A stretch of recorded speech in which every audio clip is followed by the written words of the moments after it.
ससुर के रंगवा लगतौ अंगवा जरतौ मोर शरीरवा गे जरतौ मोर शरीरवा कैसन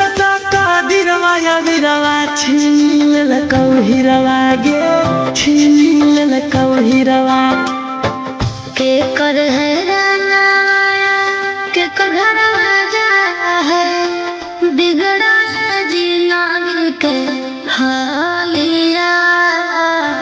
जरते होलिया उठ जे तो डोलिया चल जे वो पिया के हालिया गजे में जर के जई है यार की करे जावा ले ली है पिया संगवा जानिया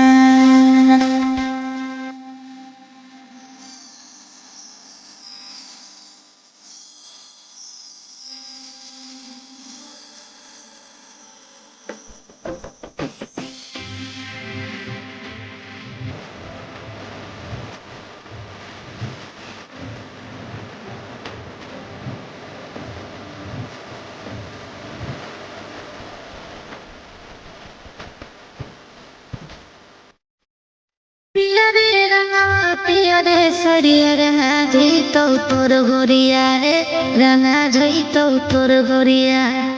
सोन पिंजरिया तोर दोरिया उड़ जी तो दुलरिया रे उड़ जी तो दुलरिया हमरा करके भागा तू बन गेले सुहागा गे बन गेले सुहागा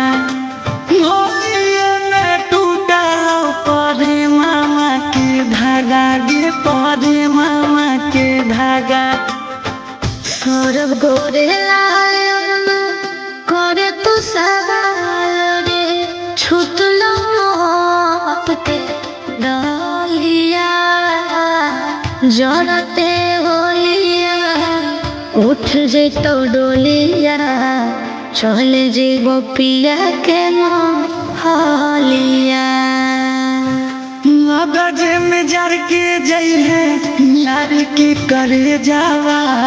ले ली है पिया संगवा जा